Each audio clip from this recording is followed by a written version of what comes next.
ব্লগটা শুরু করছি। এই ব্লগটা আগে আমরা এরকম অনুষ্ঠানে কোনোদিন যোগদান করিনি, এই প্রথম যোগদান করলাম। আর আমাদের তো খুবই ভালো লেগেছে, আশা করি আপনাদেরও ভালো লাগবে। তাও অন্য অনুষ্ঠানে গেছিলাম, তো সেই অনুষ্ঠানের ব্লগটাই শেয়ার করছি। যে রাধে গোবিন্দ, গোবিন্দ সবাই মঙ্গল করুক। তো ব্লগটা আশা করি ভালো লাগবে। শুদ্ধতা কম আছে, মানুষ সব রকমই হয়, কিছু না পরিবেশ পরিস্থিতির উপরে হয়। এটা যদি আমরা মনে করি যে ও এরকম এরকম করছে, সেটা আমরা যদি ওকে খারাপ বলি, এটা আমাদের অপরাধ। এক একজন এক একটা পরিবেশের মধ্যে ভালো হয়, পরিবেশের মধ্যে সেই ব্যক্তি পরিবেশ পেলেই ভালো হয়ে যায়, তাই না? এই জন্য কোনো মানুষকে কোনো একটু সাবধানে একটু আভাসে বলতে হয় যে তুমি একটু ভুল করছো, বলে একটু সংশোধন করো।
তারা একটু জায়গা করে নিয়ে এসে দর্শন করে প্রণাম করে, যদি প্রণামী দিয়ে থাকে ভালো, না হলে কিছু প্রণামী দিতে ইচ্ছা করলে দিতে পারে, না দিলেও কোনো সমস্যা নেই।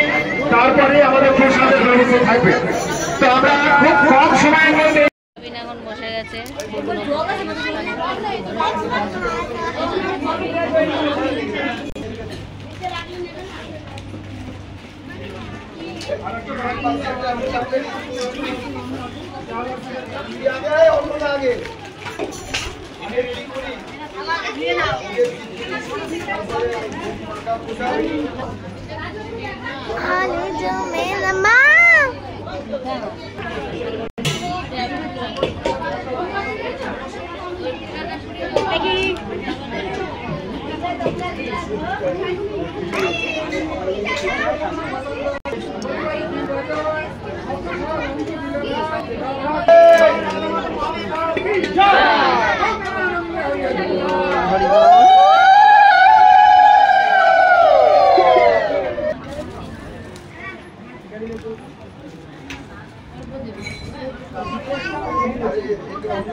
বাড়িতে বানিয়ে খাবেন, আমাদের কাছে বই আছে, সেই বই নিয়ে যাবে, ছবি তুলে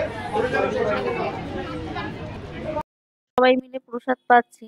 আর ভোগ প্রসাদ দর্শন করুন, ভোগ প্রসাদ দর্শন করলে দুর্ভোগ কাটে। তো এরকম ধরনের অনুষ্ঠানে এই প্রথম যোগদান করেছি, খুবই ভালো লেগেছে। অন্নকূট অনুষ্ঠান মানে অন্ন দিয়ে সব সাজিয়েছে, দেখলেনই তো কেমন সুন্দর করে সব সাজিয়েছে। কত রকমের পদ বানিয়েছে, সব পদ দিয়ে সুন্দর করে সাজিয়েছে। তো আমাদের তো খুবই ভালো লেগেছে। আপনাদের কেমন লেগেছে বন্ধুরা একটু কমেন্ট করে জানাবেন। ভালো লাগলে অবশ্যই একটা লাইক করবেন। যারা চ্যানেলে নতুন, প্লিজ চ্যানেলটাকে সাবস্ক্রাইব করে পাশে থাকবেন। সবাই ভালো থাকবেন।